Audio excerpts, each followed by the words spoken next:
Bismillahirrahmanirrahim. Assalamualaikum warahmatullahi wabarakatuh. Alhamdulillahirrabbilalamin. Wabihi nasta'in wa ala umuri dunya waddin. Wassalatu wassalamu ala asrafil anbiya'i wal mursalin wa ala alihi wa sahbihi ajma'in, amma ba'dah. Pada pertemuan kali ini, saya Elvira Damayanti, NIM 101200163. Saya akan mempresentasikan salah satu materi dari mata kuliah Kaidah Fikih yang bertema tentang konsep teoritis kaidah pemeliharaan anak dan perwalian beserta dasar kaidahnya dan pengaplikasian kaidah untuk memecahkan persoalan hukum yang dihadapi masyarakat. Pembahasan yang pertama, dasar hukum pemeliharaan anak dan perwalian terdapat dalam surat Al-Baqarah ayat 233 dan surat An-Nisa ayat 5. Poin yang pertama, pemeliharaan anak. Perlindungan anak dalam Islam dikenal dengan istilah hadanah yang berarti pemeliharaan anak oleh kedua orang tua.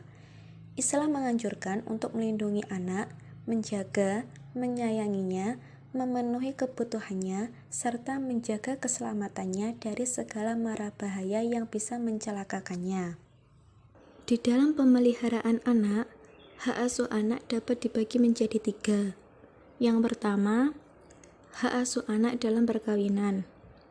Menurut agama Islam, orang tua bertanggung jawab untuk mengawasi, melindungi, dan memberi pelayanan yang layak, serta mencukupi kebutuhan anak. Tanggung jawab ini bersifat permanen dan berkelanjutan hingga si anak mencapai batas usia hukum sebagai orang yang mampu memenuhi kebutuhannya sendiri. Demi terpenuhinya hak anak dari orang tuanya dalam keluarga, maka orang tua harus memikul bersama tanggung jawab ini dan saling kerjasama, serta bantu-membantu antara ibu dan bapak.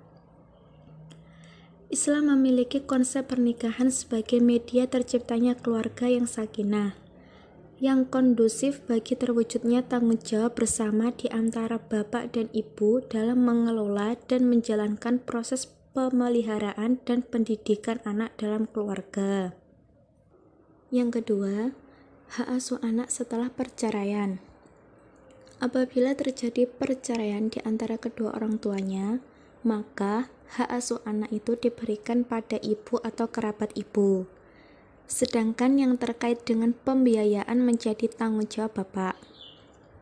Dan apabila terjadi si bapak tidak dapat memenuhinya, maka ibu dapat ikut serta menanggung biaya pemeliharaan anak melalui suatu penetapan pengadilan. Ketika si anak sudah mumayyiz, ia diberi kebebasan menentukan pilihan tentang hak asuhnya kepada ibu atau bapak. Dan yang ketiga, hak asuh anak dalam hukum positif di Indonesia.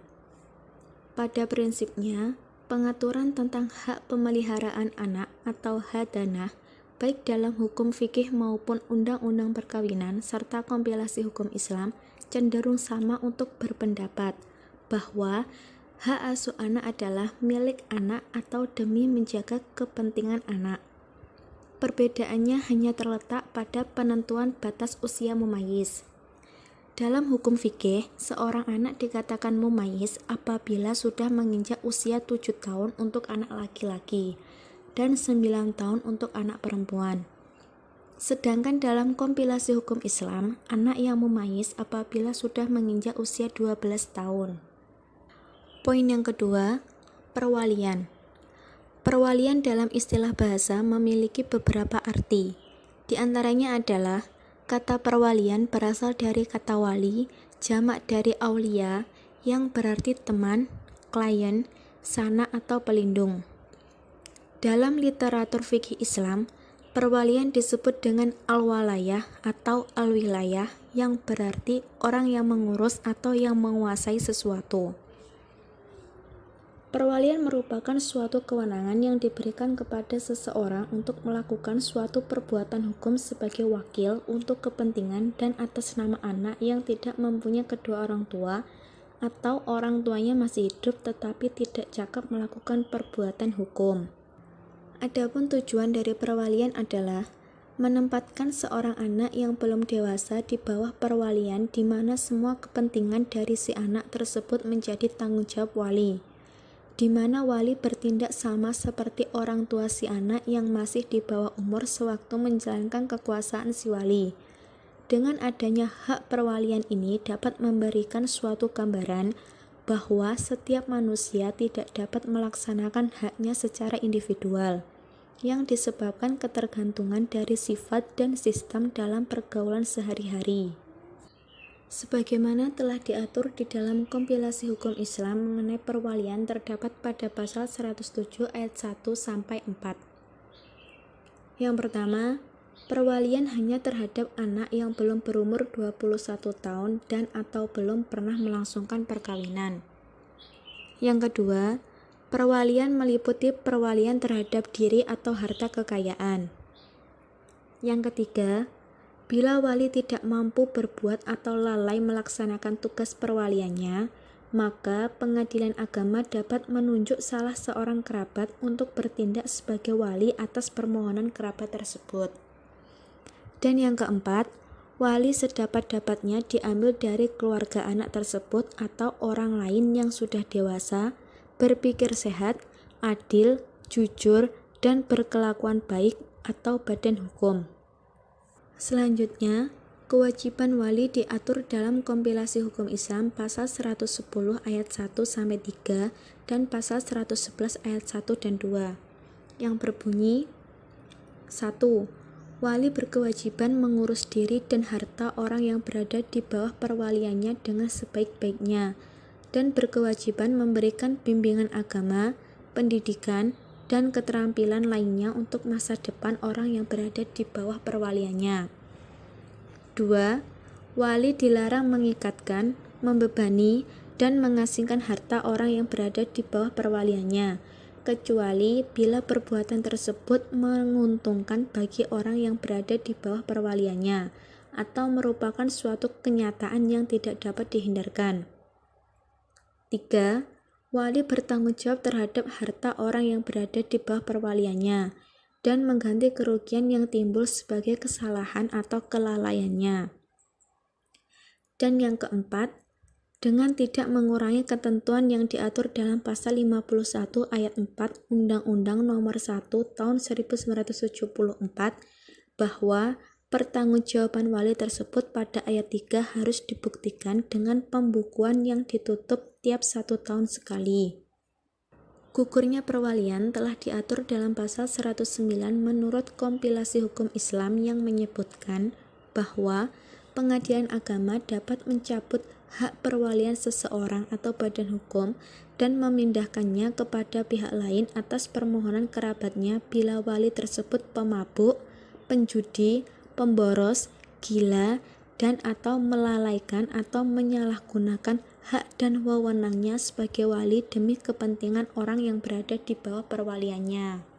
Poin yang ketiga, kaidah fikih tentang pemeliharaan anak dan perwalian. Kaidah pertama, al-masyaqqatu tajlib at-taisir. Artinya, kesulitan mendatangkan kemudahan. Kaidah kedua, al-maisuru la yaskutu bil ma'sur. Artinya, yang mudah dilakukan tidak gugur dengan ada yang susah dilaksanakan. Kaidah ketiga, i'malu al-kalami ula min ihmalihi. Artinya, mengamalkan maksud suatu kalimat lebih utama daripada mengabaikannya. Kaidah keempat, tasarrufu al-imami ala ra'iyati manutum bil maslahah.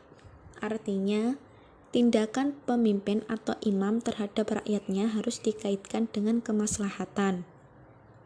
Dan kaidah kelima, al-wilayatul khossatu aqwa minal wilayatil ammah. Artinya, perwalian khusus lebih kuat dari perwalian umum. Dan poin yang terakhir, pengaplikasian kaidah di masyarakat. Yang pertama, seorang ibu mempunyai anak dan dia diceraikan oleh suaminya, lalu suaminya hendak mengambil anak itu dari tangan si ibu. Menurut agama Islam, si ibu lebih berhak menjaga anak itu selama ibu belum menikah lagi dengan orang lain.